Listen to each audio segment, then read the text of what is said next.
Salam gənclər, bu video Kod 8 hackathonunda əsasən də JBT-nin praktiki tətbiqi ilə bağlıdır.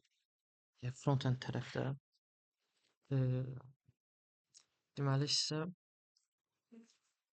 əvvəla bunu demək istəyirəm ki, access token və refresh tokenlər mütləq şəkildə cookie-də saxlanılmalıdır. Bu çünki XSS hücumlarına əgər cookie-də saxlanılmasa, məsəl üçün local storage-da saxlanılsa, bu XSS hücumlarına təbii olaraq səbəb ola bilər. Hackerlar local storage-dən JavaScript kodu işlədərək local storage-dən tokenləri alırlar və userin hesabına erişərlər.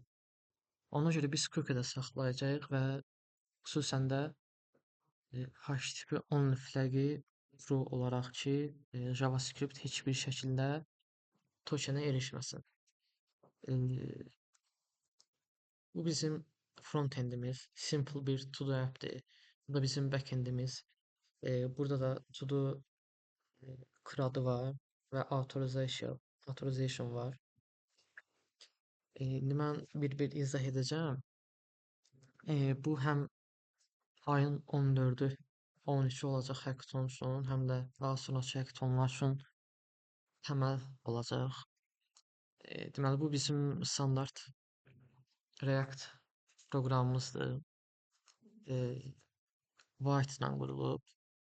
Əlavə olaraq Axios var. Deməli app JSX-in dizaynı belədir.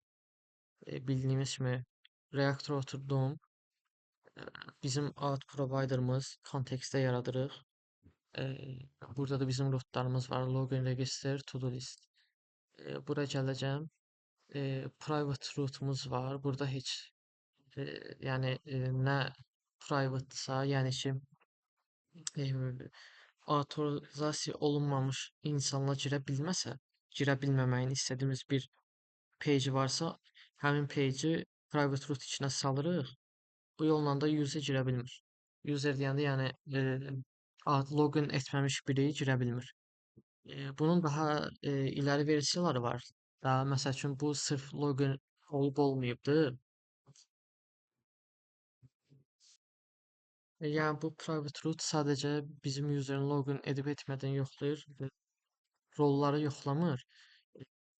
Daha onda bir zəhmət göstərməyim. Hackathonda iştirak edənlərə özəl göstərərəm. Birin-birə şəkildə.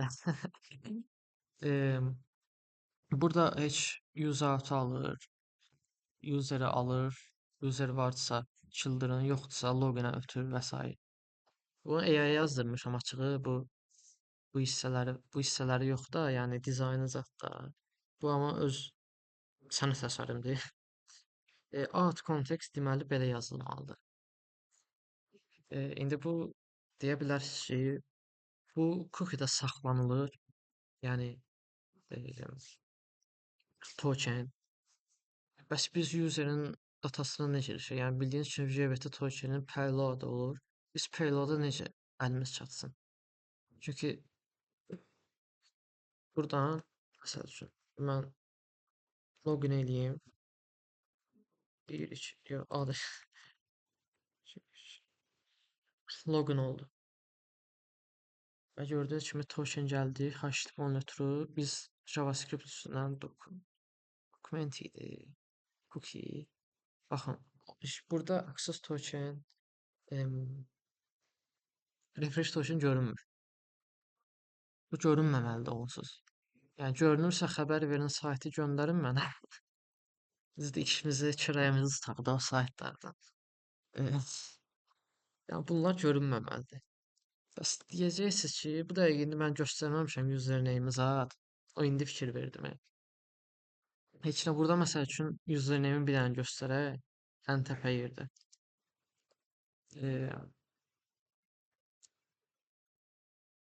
Mən yazdım. Userin içindəki datanı da ala bilirik, yəni. Onu göstərmək istədim ki, adı admindir, soyadı da admindir hal-hazırda. İndi yaxşı qardaş, bu nətər alır? Yəni JavaScript tokenə erişə bilmir. Amma Baxın, token içindəki datanı alır. Nə möcüzə bir sistemdir də, yəni necə yaradırlar bu sistemi? Baxın, first name, last name. Yəni token 2 bir yolla oxunur, amma JavaScript erişmir. Burada yük, iş yükü, yəni JWT-lə authentication və authorization yaradılma sistemi yarı-bayarı bölünür. Bir hissə front-endin üstünə düşür, bir hissə back-endin. Bunun içinə açıb oxuyan back-end olur. Yəni əsli çox hissə back-enddə düşür. Amma yəni back-enddə bunu eləmək də rahat olduğuna görə overall olaraq proyektin gəlizliyi azalır. Yəni əgər bu front-end açılıb oxulsa və sair və sair gəlizliyi daha çoxdur və güvənli deyil. Yəni local storage-də saxlasaq, yəni session storage-də saxlasaq belə güvənli deyil, çünki JavaScript erişir. E, Təəssüf ki, bu video e, sırf fəqət ona və sırf yəni JVT-nin front-end tətbiqinə odaqlandığı üçün tam izah eləməyəcəm. Əsas məqsəd biz JVT-ni necə Hackathon-da tətbiq eləyək ki, qazana bilək. Baxın, kodu ataram böyük ehtimal, inşallah. Backend-də bu həm Hackathon tüyosu olaraq verirəm də, biz necə işləyəcəyik və s. Baxın, endpoint belə olacaq. API heç hamısı. Onsuz hamısı API ilə başlayacaq. Baxın, out, register, login, nə bilim, confirm email, change password, refresh token, yəni logout bu şəkildə olacaq. Bu lower uppercase-ə duyarsızdır, yəni fərqi yoxdur. A-nı balaca yazsız olar. E, Deməli, buradan başlayaq. Baxın, Axios-da məsəl üçün kodunu item yaradanda nə deyilir də, bu login eləmiş adam olmalıdır. Bunun üçün nə yazırıq? Bura with credential true yazırıq da. Mən bunun proyektin hər tərəfinə yazsam, ayrı əziyyət. Bunu mən birdən yaddan çıxdı da, ola bilər. Çıxmışıq layihəni təqdim eləməyə, partladı layihə. Niyə? Credential true yazmaq yaddan çıxıb. O idi də, gəl indi həll elə. Onun üçün Axios default with credential true yazırıq. Bu neynir? Bütün Axios'dan backenddə nə sorğu açsaz, hamısına credential gedir. Bu ilə bunun qarşısını alırıq. Həm boilerplate azalır, həm də ki, yəni unutqanlıq zad aradan gedir. Bir də base URL-i burada təyin edirik, backendin endpoint-ini. Bu məncə eləmisiniz də, belə fikirləşirəm. Heç nə burada out-me yazanda bu gedir bunu düz qoş eləyir və sorğu o yolla gedir. Əsas məsələ buradan başlayır. Amma bura hələ gəlmirəm. Əvvəl out context izah edeyim. Heç nə normal userimizi, loadingimizi və s. qoyuruq. Logində heç bir şey. Gedir, email, password göndərir. Registerdə də first name, last name, email, password. Buralar sadədir də. Forumda onu göndərirəm. Logout da heç bir şey.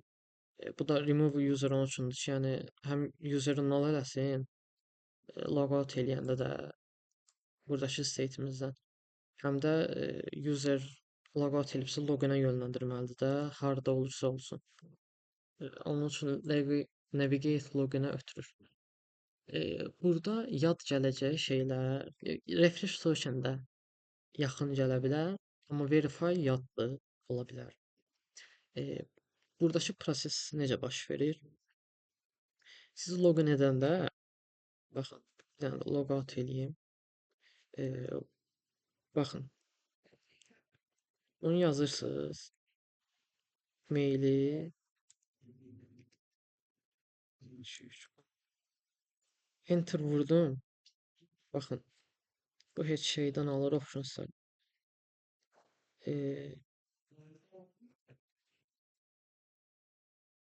Göndərir şifrənizi at. Həmin momentdə də cookie qoyur. Baxın, yanlış üstbicilər set cookie. Backend cookie-ni qoyur. HTTP-nin header-ına. Browserda heç nə onu alır, özündə storage eləyir. Buradakı kimi. Frontend burada heç bir şey eləmir. Yəni frontend bir şey eləməyə ehtiyac yoxdur. Eee, Backenddə də bu iş asandır. Yəni bir sətr koddur. Və bundan əlavə nə dönür? Biz dedik axı buna frontend erişə bilmir. Bəs ay qardaş, bu payload-a necə görə? Yəni userin datasına payload qoyacağıq. Yəni JVT-nin məntiqi odur da. Ona push-nə frontend erişə bilmirsə, payload-a necə erişsin? Məqsəd burada necə olur? Tema. Backend siz loqin eləyəndə həm cookie-ni qoyur, həm də gedir token açır. Yəni bu təkcə .NET-ə aid deyil də. Node.js-ə yazsaz da belədir. Və ya yəni C-də yazsaz da belədir. Backend. Bu açır nədirsə də indi first name, last name, role, username və s. Payload-ı və sizə ötürür. Buyurun baxın. Response data user. Ötürür və buradakı sistemdə set user heç nə datanın içində userə bərabər edir. Buradakı userimizin state-ə. İlkin vəziyyətdə undefined olmalıdır.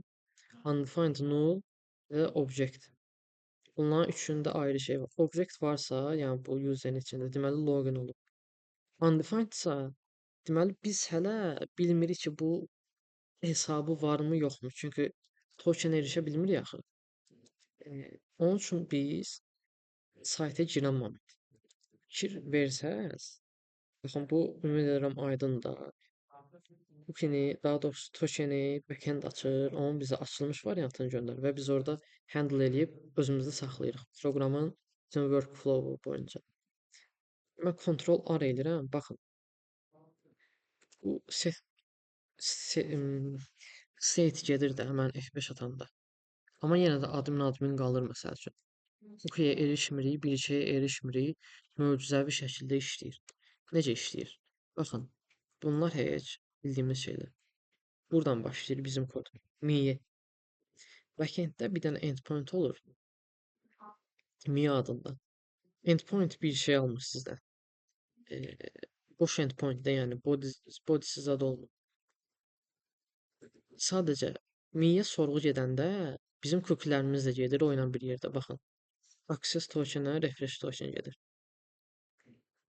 Minin məqsədi nədir? Bizim frontenddə edəcəyimiz o token açılma prosesi var ha. Həmçinin mi də onu edir. Miyə daşıyırıq da onu. Miyə sorğu gedəndə tokeni alır, access tokeni. Onun içində nə varsa açır və bizə göndərir. Birdən deyərsiniz bu ayrıdır, oradakı ayrıdır. Çünki cookie-nin özündə .NET layihəsində məsəl üçün rolu idarə etmək üçün öz belə deyim qaydası var bu qayda ilə. Amma biz açanda frontenddə daha rahat idarə olunsun deyənə mən o boyda key ilə erişmək məntiqsizdir. Onun üçün rolu qoymuşam ki, rol keyword-inə erişsin. Deməli, həmçinin bu register də eyni şəkildə. Register olanda backend eyni şəkildə. Tokeni yaradır, qoyur cookie-yə və geriyə data dönəndə userin payload-ını dönür. Access token-dəki payload. Baxın, indi bu biz sayta girəndə miyə sorğu gedir. Buradakı verify var ha.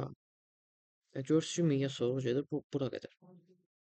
Gedir təzədən geridə buna fikir verməyin. Datanın içindəki user ya datanın özü. O backend-lə danışılıb həll ediləsi şeydir. Yəni əsas odur ki, bu endpoint-də mənə userin payload-ı gəlir də, access token payload. Set user eləyirəm. Əgər yəni 401 versə, məsəl üçün, o da hansı halda olur? Məsəl üçün, refresh token yoxdur da, vaxtı bitib. Eyni şey access token o şey bitmiş olur. Mən sayta girəndə məni loqinə yönləndirir. Niyə? Çünki miyə sorğu gedəndə token bitib axı. Mi deyir ki, 401. Qardaş, sən elə bilin ki, access token bitib. Access token bitəndə hara sorğu getməlidir? Refresh token endpoint-inə ki, bizə həm təzə access token versin, həm refresh token. Ondan sonra orada sorgu gedir. Oradan vəbşə layihə partlayır. İndi burada normalda 500 göndərilməməlidir, amma mən indi əl sürətliyi olsun, yəni tez həll olsun, yəni 500 göndərir. Burada normalda 401 və sair göndərməlidir. Ya buradan xəta verir ki, sənin refresh token də yoxdur. Bu nə deməkdir? Yəni user loqin olmayıb. Yəni refresh token olmayan adam heç loqin olmayıb deməkdir. Access token başa düşüləndə 15 dəqiqə vaxt olur. Refresh token 7 gün. Refresh token də yoxsa deməli bu loqin olmayan adamdır. Onu biz null eləyirik. Undefined o deməkdir ki, biz hələ bunun userin, yəni backenddə hələ cavab gəlmir də, biz bilmirik login olub olmayıb. Amma null görəndə biz milyon faiz əminlə deyirik ki, qardaş bu nulldur, yəni login olmayıb. Onun üçün mən bu null'ın, undefined'ın istifadə case-ini çox bəyənirəm. Yəni bizə true false məntiqi ilə bura true false əlavə bir şey yazmır da.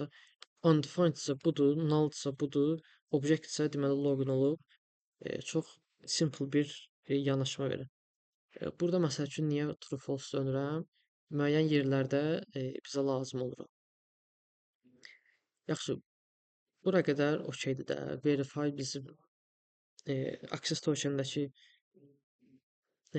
payload-ı açır. Refresh token, refresh endpoint-i bizə access token bitəndə təzə access token və refresh token verir. İndi refresh token niyə təzə eləyirik? İndi baxmayın da birdən refresh token sızar. Sız sızsa birdən köhnəsi keçərsiz olsun, yəni biz hər dəfə təzə refresh token yaradırıq və köhnəsini əlbəttə ki, silinməlidir backend. Bu funksionallığı işə salan buradakı use effekti. Verify dəyişəndə, refresh dəyişəndə. Dəyişəndə deyəndə bunu yuxulu olanda yazmışam, yəni funksiya necə dəyişsin. Nəysə bu əhəmiyyətsizdir. Ya bu yazmışamsız deməli elə də olmalıymış. Ya da ki bu olmasa da olar. Bu dəqiqə əsas tema deyil. Sayta girəndə bura işə düşməlidir. Bu hissənin sonraya gələcəm. Baxın, sayta girdim. User undefined-sa, yəni ki, hələ bilinmir də. E, user login olub olmayıb. Hansı funksiya çağırır? Verify. Yəni ki, miyə sorğu atır.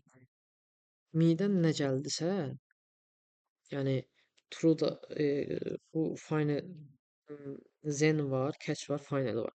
Final verify xəta versə belə iş şayət. Hər cür halda bizə bu loading şeyi false versin. Çünki verify tamamlanandan sonra, yəni atmi gələndən sonra loadingin mənası yoxdur. Çünki bizim əlimizdə artıq olur ki, user login olub olmayıb. Login olubsa user olacaq object, olmayıbsa null olacaq. Bura qədər sadədir. Bu kod sətri miyə sorğu atmaq üçündür və proqramın işləməyini davam elətdirmək üçün. Loading isə return boş eləyir, deyilsə proqramın özünə eləyir. Out kontekstin içinə biz children olaraq app'in özünü göndəririk. App deyəndə yəni rootları, o da ki proqramın özüdür. Burada başqa bir tema da var. Nə? Baxın, bura qədər bizim sistem gül kimi işləyir. Yəni yeri gələndə miyə sorğu atır, nə bilim yeri gələndə e, refresh-ə atmalıdır. E, onu baxın, bu boyda böyük bir kod sətri var. Burada həll eləmişəm. Baxın, kod bu dəqiqə. Yəni bura qədər izah elədiyim yerdən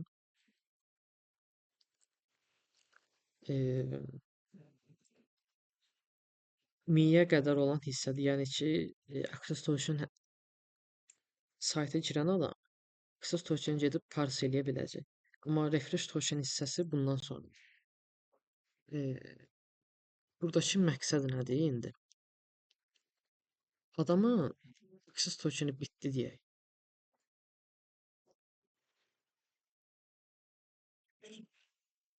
Mən əlavə edirəm. Budur. Əlavə olunur da sayta. F5 atıram yenə də buradadır və s. hər şey normal. İndi adamın access tokeni bitdi. Adam təzədən loqin eləməli deyil ki, yəni fikirləşin də Instagram işlədirsiniz, TikTok scroll edirsiniz, 15 dəqiqədən bir atır ki, qardaş loqin elə. Kim işlər? Heç kim. Onun üçün refresh token diye bir şey var. E, deməli buradakı proses nədir? E, biz bunu başqa yollarla da həll edə bilərik, amma ən yaxşı yol budur. Niyə? Biz məsəl üçün to-do listə məsəl üçün backend-də soracağıq ki, add elə. Bura 401 gəlsə, məsəl üçün, backend-dən 401 gələndə bu o demək ki, loqin olmamısan da. Yəni access token vaxtı bitib. Refresh token-dən za access token almalısan. Bura yazaram ki, 401 gəlibsə, bu hissəyə də error verir axı. Get refresh tokeni yenilə. Bunu mən hər backend-də sorğu atanda yazsam, bayaq kimi boilerplate yaranar, yəni kod təkrarı yaranar. Bir yerdə də yaddan çıxdı, heç nə. Kod batdı. Onun üçün bunu bir mərkəzi bir yerdə yazmaq lazımdır. O da ki, Axios Interceptors. Interceptors mövzusunu araşdırın, Axios-da. Çox lazımlı mövzudur. Baxın, bu hissə var ha. Bizim təzə refresh token, təzə access və refresh token almamızı yarayan hissədir. Yəni ki, mənim access tokenimin vaxtı bitsə, belə. İndi bir dənə buna baxın. Bu dəqiqə normalda add olunmamalıdır, çünki access tokenin vaxtı bitib. Baxın, həm add olundu, həm də burada gördüyünüz kimi videonu dayandırın 5 saniyə əvvəl olun, görərsiniz. Access tokeni silmişdim. Yəni ki, vaxtı bitib məntiqi ilə də. Access tokeni yenilədi və mənim göndərdiyim sorğu var ha, buydu da deyəsən. O itmədi. Yəni buradakı tema budur. Bir də özünüz təzədən fikirləşin. TikToka post yüklüyorsunuz. Post yükləyən yerdə access token vaxtı bitdi də 15 dəqiqə. Bu təzə gedib access token almalıdır. Alan yerdə postunuz yəni arada qaynasa, təzədən yükləmə olsa, userin user experience baxımından bu yaxşı bir şeydir, pis. Əlbəttə ki, pis. Yəni mən qardaş həll elədim amma mən post yükləmişəm. Nə var eyni momentə düşüb 15 dəqiqədən sonra yenə. Gedim təzədən bu access tokeni, daha doğrusu təzədən postu yükləyim, təzədən açıqlama yazım, adam etiketləyim və s. Olmur da bu. İstəyirsiniz F5 ataq. Yəni bu serverdən gəlirdi. Yəni serverə gedir. Amma serverə təsdiqlənəndən sonra gedir də. Bunu da vurğulayım ki, yəni boş-boşuna getmir. Yəni serverdə bunun authorization-ı var ki, loqin olmayan adam bura soru atırsa, qəbul eləmə. Yəni bu o baxımdan açıq yoxdur burada. Bəs yaxşı bunu necə eləmişik? Eləmişəm. GPT və mən. Burada add kontekstdə görərsiniz ki, burada set unauthorized handler var. Mən bura refresh funksiyasını atıram. Bunda mən, baxın, burada appdən də çöldə qlobal şəkildə elə bilin ki, burada saxlayıram ki, baxın, onu atıram bura. Refresh bu dəqiqə, refresh endpoint-la sorğu atan funksiya. Onu buna bərabər eləyir. Nulldirsə yoxdur. Bərabərsə bir şey deməli var. Bu undefined də olur. Burada o qədər də əhəmiyyət kəsb eləmir. Yəni ya içində bir dəyər olacaq, yəni funksiya, ya olmayacaq. Mən onu baxın, e, çöldə interceptorun içində erişə bilmək üçün çölə çıxartmalıyam verify funksiyasını out provider-dan. Onu da bu yolla çıxardıram. Set authorized-ı mən appdən import edirəm. Bunun içində qlobal funksiya təyin elətdirirəm. Bu dəqiqə bunu deməli gənclər, burada refresh gəlir, anonslar səndilər. Bunlar üçün böyük bir plan parçasıdır bu dəqiqə. Buradan bu funksiya da var. Bu funksiya sadəcə mən məsəl üçün burada sorğu atanda təbii olaraq access token bitibsə və mən sorğu atıramsa fail olur. O fail olanda onu saxlamalıdır. Bayaq dediyim nümunədəki kimi. Onda buradakı Q-yə yığır ki, reject isə bura əlavə eləsin. Daha doğrusu bura əlavə eləsin. Bütün o query-ni təmizləmək, yəni query-dəki olan şeyləri təmizləmək, refresh token almaq bu hissədə yer alır. E, Bu hissədə açığı çox izah edilməli bir şey yoxdur. E, Mən sadəcə burada refresh token olub, yəni refresh bütün sorğuları bilmir axı bu. Yəni failure query alır axı. Və mən bilə bilmirəm ki, bu nədir də və ya hər göndərilən sorğu bir fərq qoymaq ki, refresh tokenə gedir bu. O endpoint-ə gedən bir sorğudur Axios-dan ya yox. Onun üçün mən belə bir primitiv bir bu böyük ehtimal Hydra əlavə edir. Hydra belə bir e, boolean dəyər əlavə edirəm ki, bu sorğu baxın bu hissədə e,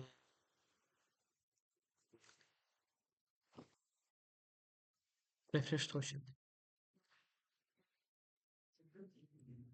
Refresh token isə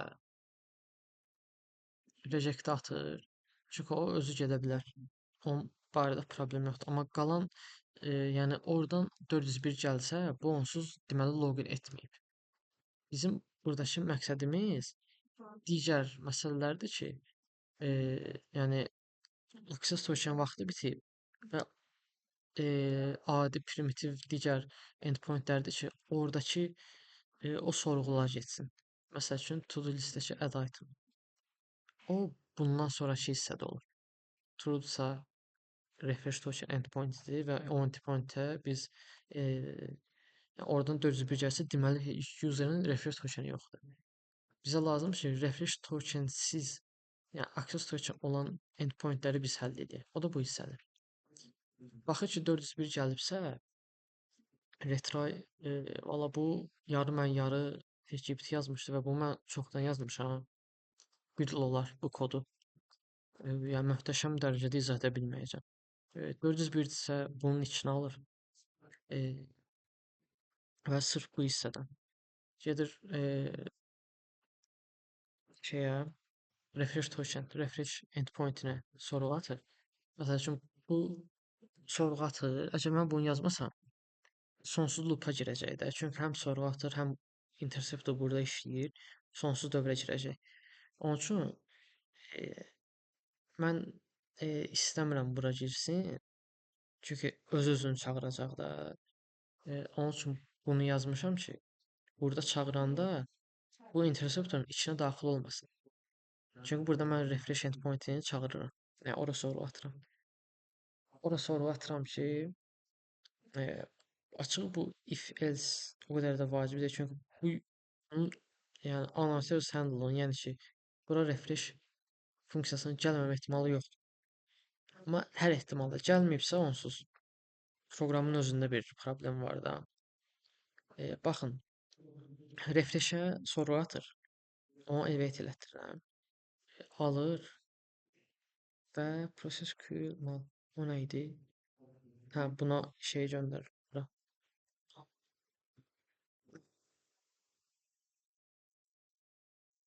Bu midisə ora sorğu atmır. Çünki eyni şəkildə refresh token də access-lə kontrol R eləyək. Baxın, miyə getmədi, refresh token. Refresh token özü də həmçinin login və registrdəki kimi bizə bunu verir. Yəni payloadın açılmış vəziyyətini. Bu payload açsa miyə niyə yenidən sorğu açsın? Yəni onsuz miyinin məqsədi odur ki, payload açsın. Refresh token özü açırsa, miyə sorğu atmamalıdır. Onun üçün burada bunu yazmışam ki, midirsə, mi deyilsə get həll elə, resolve. Axios-a getsin, request atsın. Elə deyilsə heç nə bunu geriyə döndərsin. Çünki bura düşürsə mi-dir, mi onsuz bunu verəcək. Mi-yə sorğu atsam onsuz bunu alacam deyənə bunu elə bil ki, simülə edirəm. Data, new user data, o da ki budur. Mi-yə atsam eyni şey olacaq. Bu şey üçün optimizasiyadır ki, user çox sorğu atmasın da, həm refresh token alsın, ondan sonra mi-ni alsın. Biz bilirik ki, user refresh tokenə sorğu atırsa, deməli heç onun mi-si də yoxdur da, mi-yə də sorğu atacaq. Bu fakt olduğuna görə Onu biz əlimizlə də olsa yazırıq ki, atma da qardaş, lazım deyil. Mən onu sənə refresh-də, login-də, registrdə verəcəm. Bu bilinən fakt olduğuna görə Miya burada sorğunu qəbul etdirmir. Və bu başlayır bu hissədən elə bil ki, Queue-dəki adı nə idi? Sorğuları bir-bir atmaq. Bunun sayəsində baxın, bu kod parçası sayəsində bu hissə e, biz bunu əldə edirik ki, əgər bizim birdən də momentində Access tokenimizin vaxtı bitdi. Suda əlavə elədim. Bu gedib mənim loqini açsın və ya mən refresh tokenimi başqa bir yerdən çağırsam belə bu getsin adı nə idi? E, refresh token alsa belə mənim bu sorğum bitəcək axı. Çünki e, buna niyə sorğu gedir? Frontendəki problemdir. Yazıb bu kodu. Yəni bu məsəl üçün add-dədir. Add atır da buna. Yəni siyahıya to da əlavə eləməliyik. Bu niyə mənim yazdığım data aran yerdə itsin? Nə var? Access token vaxtı bitib. Refresh token alacaq. Mənim sorğum arada itər. Onun üçün burada queue sistemi yaradırıq ki, refresh tokenlə təzə access token alandan sonra bu təzədən mənim sorğumu e, təzədən göndərsin. Baxın, burada göndərdi öz bir alır. Refresh token atır. Sonra bunun payloaduna baxsaq, baxın, budur. Sonra təzədən eyni sorğunu atır. Refresh tokeni təzədən alandan sonra. Bunun sayəsində də həm user experience artır, həm də ki data itmir də, yəni. E, daha sonra əslində bu hissələr şeydir. E, mən burada hər şeyi izah elədim demək olar. E, remove user və s.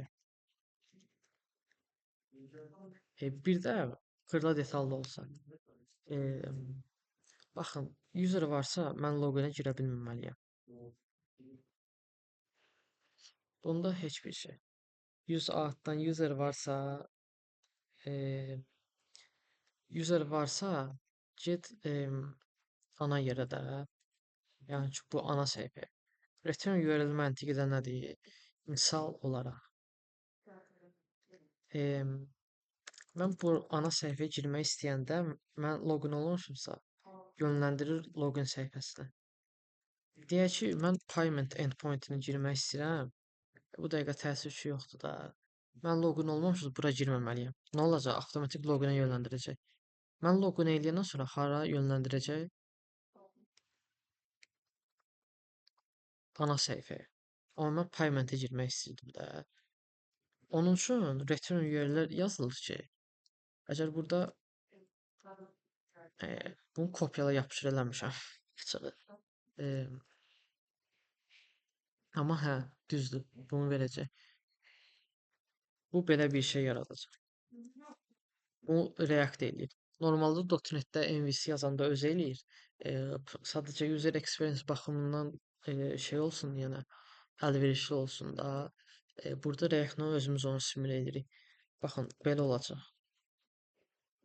Login yox, payment. Yəni ki, sən login eləyəndən sonra payment endpoint-inə yönləndir. Deməkdir bu. Haqa görə yönləndirəcək. Bəli, gördünüz, payment-ə yönləndirdim. Sadəcə əlimlə yazdım deyənə o endpoint-i login/payment yönləndirdi. Bunu backend deyəndə bunun özü eləyir əslində. E, yəni React-ın özü də bu kod sayəsində. O özü yazdığına görə düz yazır. Əlinlə yazanda səhv olur. Bura qədər eyni şəkildə registrdə də eyni kod parçası var. Yəni bu iki kod return URL-lə izləyir ki, hə, user bura girmək istəyir, girə bilməz çünki bu avtorizasiya olmayıb. Avtorizasiya olandan sonra bura yönləndirməliyəm deməkdir bu. Burada heç bir şey, buradakılar primitivdə, yəni endpoint-də, yəni backend-də sorğular gedir, delete, melete, crop da yəni bu əslində olmamalıdır. Yəni user buraya onsuz girə bilmir. Buraları da AI yazmışdı, onun üçün bu gündədir. Private URL eyni şəkil, private root eyni şəkildə və burada əlavə olaraq da authors hackathonda belə ola bilər ki, müəyyən bir endpoint ancaq admin girə bilər. O birislərinə başqa həm admin, həm operator, amma bir endpoint ancaq admin girə bilər də, məsələn, operator girməməlidir. Onun üçün bura biz bir dənə roles əlavə edəcəyik. Baxın bu hissədə belə yazacağıq. Roles məsəl üçün bunda 0 yazaq, deyək ki, mən neylədim burada? 0. Deyək ki, 0 admindir. Bunun içində bir dənə kod yazacağıq ki, buradan əgər user nöqtə roles 0-dırsa heç nə yönləndir. Deyilsə başqa səhifəyə yönləndir də. Yəni user 1-dir operator, amma bura ancaq 0 qəbul edir. 0-dan fərqli bir şeydirsə yönləndir başqa yerə. Çox bir çətin məntiqi yoxdur. Bu video 10 dəqiqə fikirləşmişim, 35 dəqiqə oldu. Heç nə 2x-a baxarsınız. Ara yerdə hackathon üçün müəyyən şeylər verdim ona görə. Main index. Hackathon üçün də bir neçə not düşün. Hə, kod strukturu belə yazacaqsınız. Outda, yəni login register prosesi bu şəkildə. Qalanları onsuz rahatdır da, bildiyiniz şeylərdir. Bunu da mən belə fikirləşirəm, bizim bu iki komanda güclüdür, açığı. Onlar bilir, sadəcə daha düzəltmişdim sistemi. Eybi yox, çəkim də video. Sizə bir də mən bunu təzədən göstəreyim. Endpointlərdən register login bizə burada da görünür Swagger-dan. Payload'un açılmış versiyasını verir. Bu da həmçinin. Bu daha doğrusu alır. Bunun return yeri yoxdur burada. Out me payload'u açır. Özü heç bir şey almır. Frontend cookie'yə erişməməlidir. Refresh token'i bizə access token vaxtı bir də bura sonra atır. Baxın bu kodu kopyalayıb yapışdırasınız elə birinci oldu. Yəni burada dəyişən məntiq olmur. Bir dənə rol məntiqi yoxdur burada. Burada yox hazır private root'da. Alt kontekst dəyişimi yox, bir şey olmur. Onu da yazarsınız. Bu yolla da ümid edirəm ki, qalib olarıq. İzlədiyiniz üçün təşəkkürlər. Möhtəşəm mənim bu JBT videomuz. Başqa deyəcəm bir şey yoxdur. Buradan da deyim 6-cı gün. Baxın 6-cı gün gəlin görüşək. O vaxta qədər bu videoya baxın ki, baxmalısınız ki, bunu biləsiz. Buna baxmısınızsa, buna eşidirsiniz, baxmısınız. 6-cı gün mən sizə layihə verəcəm. Bunları tətbiq eləyəcəksiniz. Əlimizi öyrəşsin və bir-birimizə müəyyən prinsiplə ötürə bilək də, nəyi necə yazaq və s. və s. Bunu eləsək 90% ehtimalla biz qazanacağıq, çünki keçən ildə həmçinin bizim qazanmağımıza səbəb komanda işi olmuşdu. Bu ildə eyni taktika ilə getsək qazanarıq. Bura şey yazarıq. Fail. Fail niyə oldu o? F5 attım ya ay qədər. Nəysə. Aha. Bunu tapmalıyam hemen. Delete ayda bu şey içinde hə. Bu bizə bu refresh tokenli deyil. Açığı baxın bizə add to do eləyəndə mən bu bizə ID-ni vermir və ilkin olaraq da bu yəni backenddən geri dönüşdə ID vermir. Hard delete yəni bilmir hansını silsin. Bu backend idi də, yəni bu o qədər də böyük problem deyil. F5 atanda amma ID gəldiyinə görə silə bilir. Bəli. Burada yazar. Title. Tanı kazanmak. Bu kadar.